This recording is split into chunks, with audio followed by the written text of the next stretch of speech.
তিনি ছিলেন কেবলই এক গৃহবধূ, নরম শান্ত, পরিবারের প্রতি নিবেদিত স্নেহময়ী এক মা। দুই সন্তান তারেক রহমান পিনু এবং আরাফাত রহমান কোকোকে নিয়ে তার জীবন চলত সংসারের ছোট্ট ছোট্ট ব্যস্ততা আর সুখের মধ্যে। দুই সন্তানের নাম শুনে নিশ্চয়ই বুঝে গিয়েছেন কার কথা বলছি। হ্যাঁ, ঠিক ধরেছেন, বলছি বেগম খালেদা জিয়ার কথা, যিনি একাধারে ফার্স্ট লেডি, বাংলাদেশের প্রথম নারী প্রধানমন্ত্রী। জন্ম নাম ছিল খালেদা খানম পুতুল। 1960 সালে তিনি পাকিস্তান সেনাবাহিনীর ক্যাপ্টেন জিয়াউর রহমানকে বিয়ের পর হয়ে যান খালেদা জিয়া। 70 দশকের শেষ ভাগ টেলিভিশন বা পত্রিকায় দেখা যেত তাকে রাষ্ট্রপতি জিয়াউর রহমানের পাশে এক লাজুক সাদামাটা শাড়ি পরা নারী।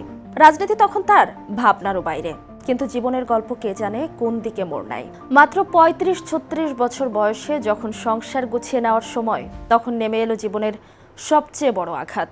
1981 সালের 30 মে এক ব্যর্থ সামরিক অভ্যুত্থানে চট্টগ্রামে নির্মমভাবে নিহত হন রাষ্ট্রপতি জিয়াউর রহমান। জীবনের আরাম আয়েশে ভরা অধ্যায় মুহূর্তেই শেষ হয়ে গেল। সাদা সুতি শাড়ি পরে মাথায় কাপড় দিয়ে কফিনে মাথা ঠেকিয়ে কান্নায় ভেঙে পড়েছিলেন তিনি। তখনও কি তিনি জানতেন এই রাত তার জীবনের পথটাই বদলে দেবে? আমরা সবসময় রেশনের চালই খাই। ইতিহাস কাউকে প্রস্তুতির সময় দেয় না। স্বামীকে হারানোর গভীর শোকের মধ্যেই বিএনপির বড় সংকট এসে পড়ল তার জীবনে। দলে অস্থিরতা, একদিকে জাস্টিস সাত্তার, অন্যদিকে সেনাবাহিনীর প্রভাবশালী জেনারেলদের চাপ। সবাই তখন প্রশ্ন করছিল, বিএনপি টিকে থাকবে তো? জিয়াউর রহমানের আকস্মিক বিদায় খালেদা জিয়ার মনে গভীর দাগ কাটে। রাজনীতি তাকে আরো বিপদের দিকে ঠেলে দিতে পারে এমন ভয়ও ছিল।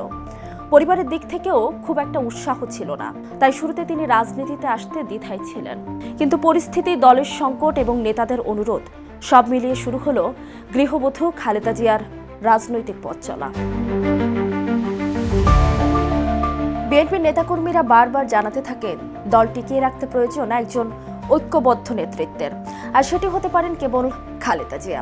অন্যদিকে রাজনৈতিক বিশ্লেষকদের মতে তৎকালীন সেনাপ্রধান এরশাদের মনে ভয় ছিল খালেদা জিয়া রাজনীতিতে এলে ক্ষমতা দখলের পরিকল্পনা জটিল হবে। তবু বিএনপির তরুণ নেতৃত্ব, অবসরপ্রাপ্ত কর্নেল আকবর হোসেন, সাবেক সামরিক কর্মকর্তা নুরুল ইসলাম শিশু, বি চৌধুরী সহ অনেকে তাকে রাজনীতিতে আনতে গুরুত্বপূর্ণ ভূমিকা রাখেন।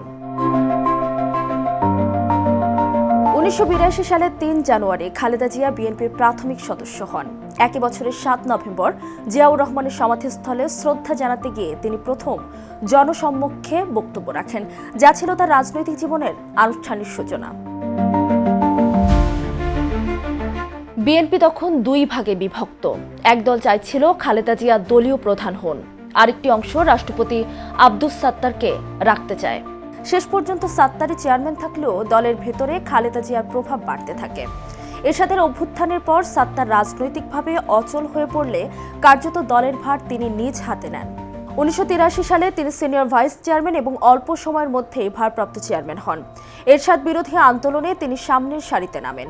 তীব্র আন্দোলন, হরতাল, অবরোধ সবকিছু মিলিয়ে দেশের রাজনীতিতে তিনি হয়ে ওঠেন অন্যতম শক্তিশালী বিরোধী কণ্ঠস্বর।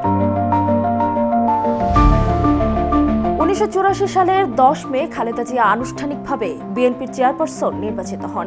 সামরিক সরকার, গোয়েন্দা সংস্থা বা ক্ষমতাসীন মহল কারোই এটি মনোপুর্ত ছিল না, কিন্তু তার নেতৃত্বে বিএনপি সংগঠিত হতে থাকে এবং এরশাদ বিরোধী আন্দোলনের গতিও পায়। এরশাদের পতনের পর 1991 সালে জাতীয় নির্বাচনে বিএনপি জয়লাভ করলে মাত্র 10 বছরের রাজনৈতিক জীবনেই খালেদা জিয়া বাংলাদেশের প্রথম নারী প্রধানমন্ত্রী হন। পরবর্তী সময়েও তিনি বহুবার দেশ পরিচালনা করেন এবং সবগুলো ভোটে তিনি থাকেন অপরাজিত।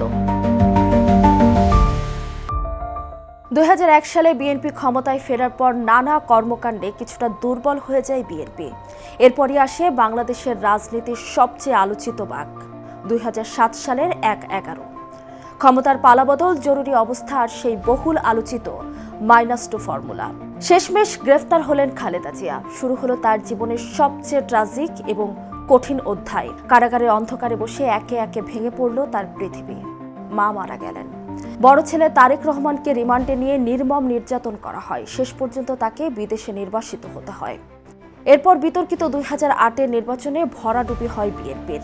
মামলার রায়, কারাবাস আর রাজনীতিতে ব্যারিকেড সব মিলিয়ে একের পর এক দুঃসময় একাই সহ্য করেন বিএনপি চেয়ারপারসন খালেদা জিয়া। 2015 সালে মালয়েশিয়ায় মারা যান ছোট ছেলে আরাফাত রহমান কোকো। আরও একবার তিনি হয়ে পড়েন সম্পূর্ণ একা। 2020 সালে শর্ত সাপেক্ষ মুক্তি পেলেও তিনি কার্যত ছিলেন গৃহবন্দী, রাজনীতি থেকে দূরে আর বিদেশে উন্নত চিকিৎসার সুযোগ থেকেও বঞ্চিত। চাইলে তিনি স্বামীর মৃত্যু বা 1/11 সময় 2 ছেলেকে নিয়ে বিদেশে চলে যেতে পারতেন, কিন্তু তিনি যাননি। দেশের মাটি আর দায়িত্ববোধই তাকে আটকে রেখেছিল। ঠিক এ কারণেই সমর্থকদের কাছে তিনি আপোষহীন নেত্রী। হুইল চেয়ারে বসা আজকের খালেদা জিয়াকে দেখে হয়তো অনেকেই বুঝতে পারবেন না তার সেই বীরত্বময় পথ চলা। একসময় তিনি ছিলেন কেবলই একজন সাধারণ গৃহবধূ, রাজনীতি থেকে সম্পূর্ণ দূরে, কিন্তু সময়, পরিস্থিতি এবং দলের ভরসা তাকে ধীরে ধীরে তুলে আনে দেশের শীর্ষ নেতৃত্বে। সামরিক শাসনের বিরুদ্ধে আন্দোলন, দলকে সংগঠিত করা, টানা নির্বাচনী সাফল্য, সব মিলিয়ে তিনি হয়ে ওঠেন বাংলাদেশের প্রথম নারী প্রধানমন্ত্রী এবং অন্যতম প্রভাবশালী রাজনৈতিক নেত্রী। গৃহবধূ থেকে জাতীয় নেতৃত্বে তার এই উত্থান দেশের রাজনৈতিক ইতিহাসে এক অনন্য অধ্যায়। এরপর তিনি শুধু রাজনীতিতে অংশই নেননি, দ্রুতই হয়ে ওঠেন দেশের সবচেয়ে শক্তিশালী নারী নেতাদের একজন। 4 বারের সংসদ সদস্য, 5টি আসনে বিজয়ী এবং 3 বার প্রধানমন্ত্রী। মুসলিম বিশ্বের নারী প্রধানমন্ত্রী তালিকায় বেনজির ভুট্টোর পর দ্বিতীয় নাম তার। যে নারী একসময় রাজনীতি ভেবে ভয় পেতেন, শেষ পর্যন্ত তিনিই নেতৃত্ব দিয়েছেন পুরো দেশকে।